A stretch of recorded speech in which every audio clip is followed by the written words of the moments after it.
Bem, boa tarde a todas as deputadas. Flávia, nosso grande agradecimento por você ter tomado a iniciativa de fazer o requerimento. Quem está aqui no nosso estado, no nosso município, sabe como ainda esse tema dos castigos físicos, da violência psicológica ainda é naturalizado. Infelizmente, nós acreditamos e levamos isso para nossas crianças, nossos filhos, de que um pouquinho de violência não faz mal. E isso é o grande desafio. Nós entendemos que veneno é veneno, sendo pouco ou sendo muito. E quando a Morgana, que é a assessora do Mauro Rubens, me pediu, olha, Cida, vai lá, vamos fazer uma fala, eu ouvi você lá na Câmara de Vereadores, eu quero que você sensibilize as pessoas. Isso que eu quero aqui, nesse momento, fazer com vocês. Infelizmente, as outras pessoas que estavam aqui tiveram que ir embora, mas vocês ficaram. E eu quero de vocês um compromisso. Esse compromisso que o José Saramago fez, tá? Que é, tentei não fazer nada na minha vida que envergonhasse a criança que eu fui.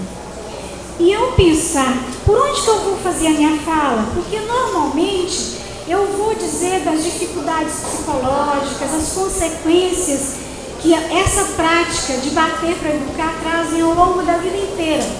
Porque eu atendi de 96 até hoje casos de violência.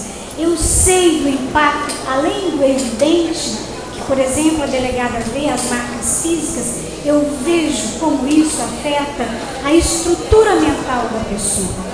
E eu pensar, como é que eu começaria essa conversa com vocês? Eu fiz um exercício mental.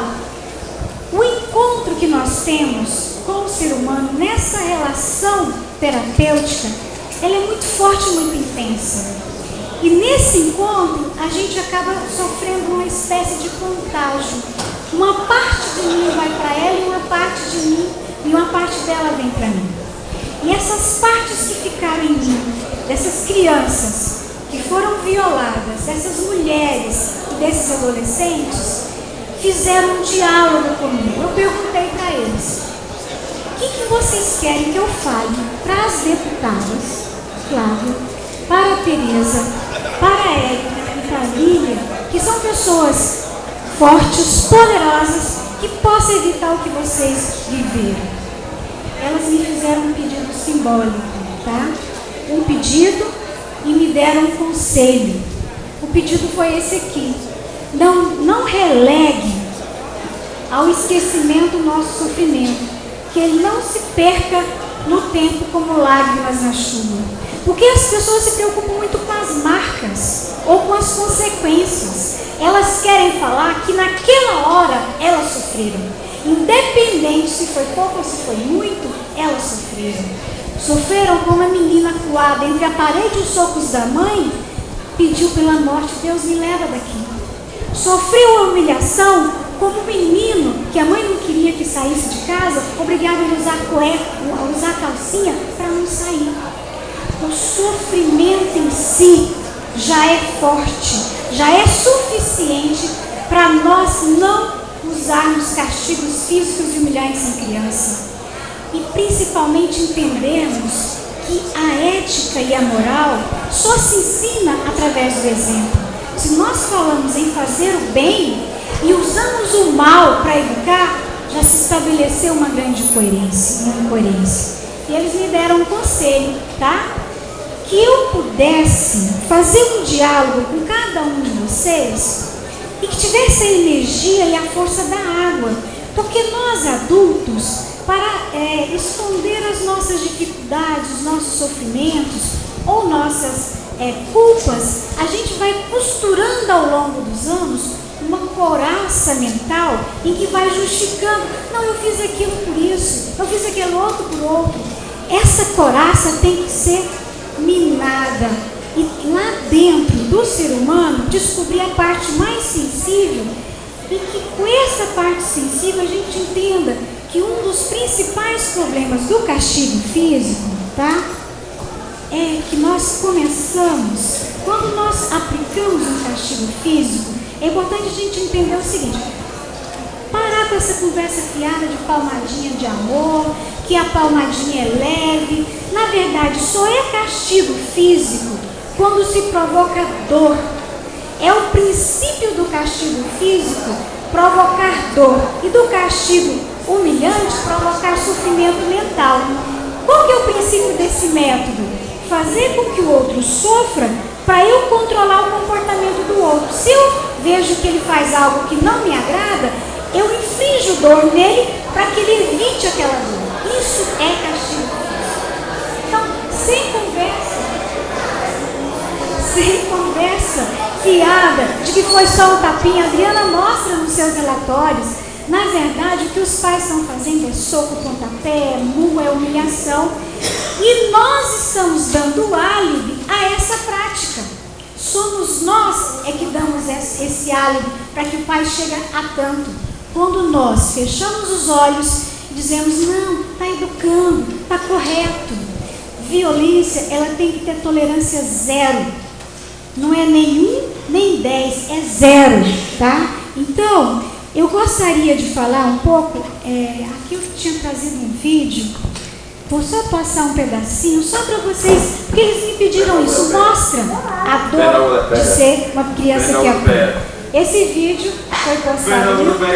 Essa pessoa que está batendo é um juiz da vara de família do Arkansas, Estados Unidos. Bend over the bed. Stand up. Stand up. Stand over the bed. Bend over the fucking bed, dummy.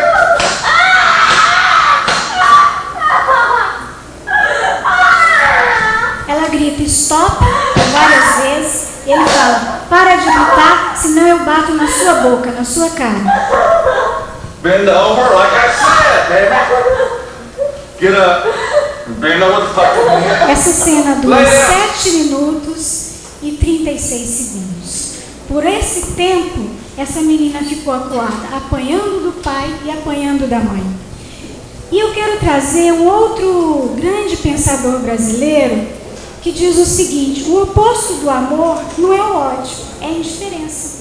É isso que nós conversamos aqui nessa tarde inteira, das crianças que são exterminadas e das crianças que sofrem paulatinamente a violência física, a violência psicológica. Nós estamos passando a largo disso, como se isso não fosse afetar a gente, como se isso não fosse coisas que fossem importantes.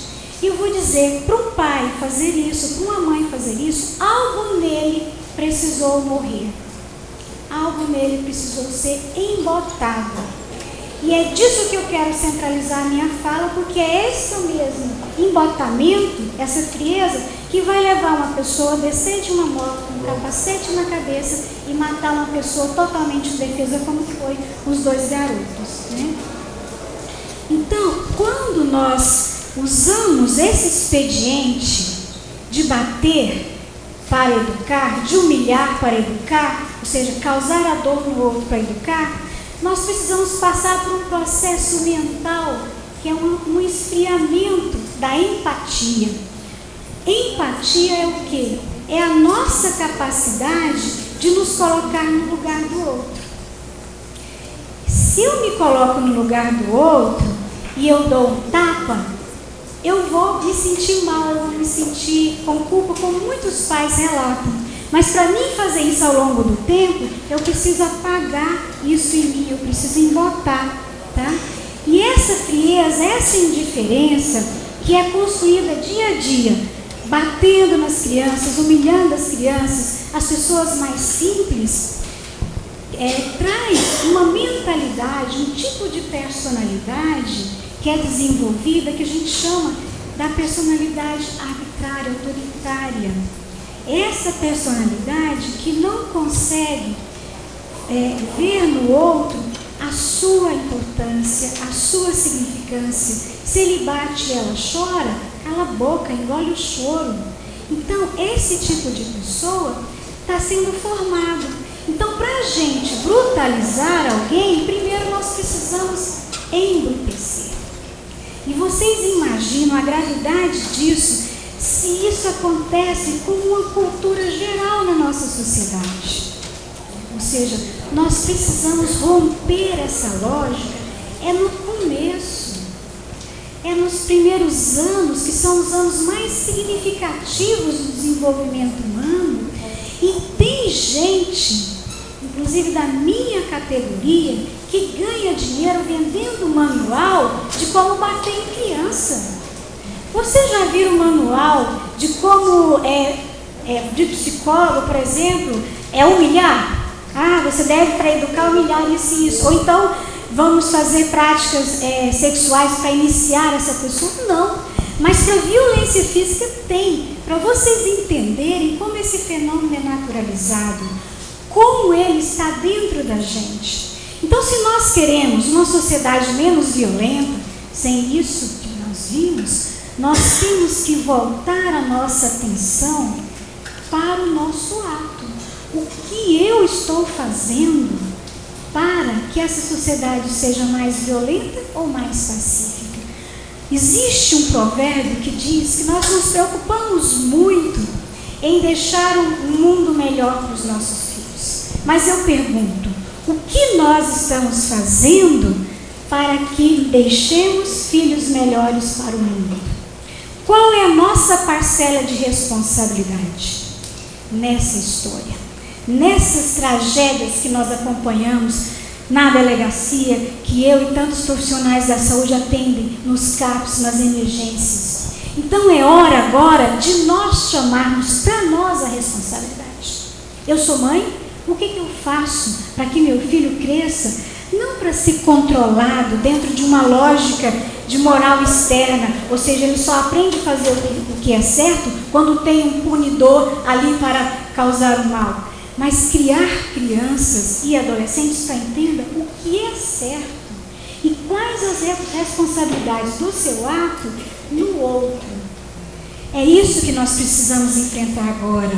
É isso que nós precisamos parar o Brasil inteiro de fazer esse coro que psicólogo faz, que professor faz, que não é só uma palmadinha. Esse pedido, as crianças que eu conversei, eles falam, o adulto vive falando para a gente não mentir.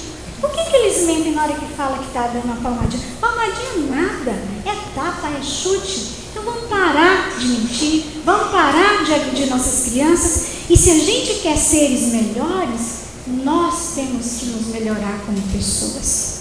E nós temos que enfrentar essa falta de empatia. Olha, a única forma de combater barbáries como essa é nós termos a capacidade de nos colocarmos no lugar do outro, de identificar com a dor e com o sofrimento daquela pessoa e ensinando a criança desde pequenininha a apanhar, a engolir o choro e nem reagir. Nós não estamos construindo pessoas para autonomia e para ética, mas estamos esfacelando a identidade e a integridade dessas pessoas para elas aprenderem a ser subservientes, a não ter a coragem de, diante de uma ordem injusta, dizer isso não pode, isso não deve, isso não está certo e bancar aquilo. Então eu conclamo vocês e faço um pedido nesse final. Eu sei que só tenho 2 minutos, mas eu só quero fechar com um vídeo muito pequenininho, Érica, tá? Que é uma homenagem que eu faço a 2 grandes figuras humanas, né?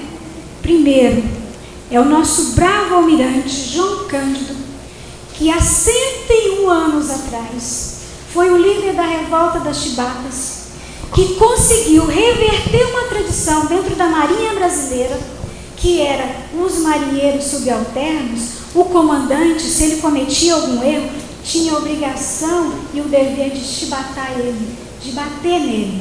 E esse grande líder revoltou-se e conseguiu, em 1910, que fosse revogada a lei da chibata na Marinha Brasileira.